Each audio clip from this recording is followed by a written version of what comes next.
There's a famous, I guess, aphorism of John Bell's, where he says, look, what the wave function shows you must be one of two things.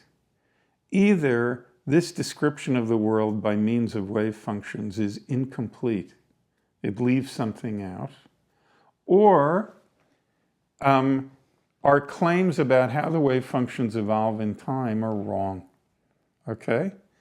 And each of those locutions suggests a strategy for trying to solve this problem.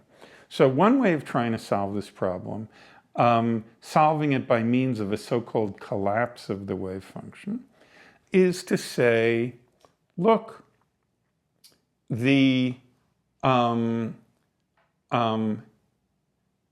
what we have to explain in the case of a particle that's initially in a superposition of being here and here, and then you hook it up to a measuring device, and then you hook the measuring device up to a sentient observer, what we've got to explain is that something makes one of those bumps go away somewhere in that process, okay?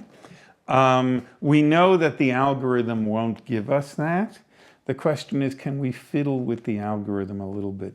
Can we add some small terms to the equations of motion, which won't make much of a difference in ordinary laboratory cases, but will suddenly start to make a big difference when you hook the thing up to a pointer or when you hook the pointer up to a sentient observer?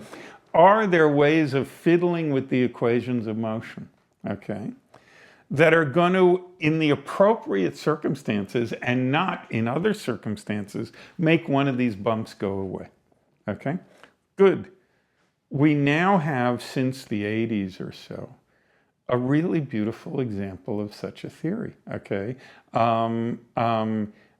You might have thought such a theory was going to be really hard to cook up, because you might have thought that the business of specifying exactly the circumstances in which you want one of these bumps to go away and the circumstances in which you don't want one of these bumps to go away might be hopelessly complicated.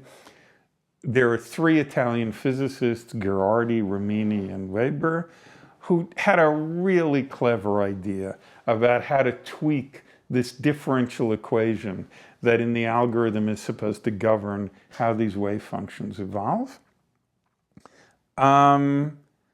It's a beautifully simple idea. I mean, people had been thinking about how to tweak it in this way for decades.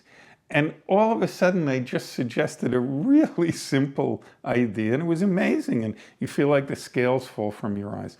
So we have a nice theory of collapses of wave functions along those lines. There are various now other versions of this theory, which maybe you can argue are better in some respects, blah, blah, blah. There are issues about how to make this theory compatible with the theory of relativity. It was originally formulated for a very simple non-relativistic version of the quantum mechanical algorithm.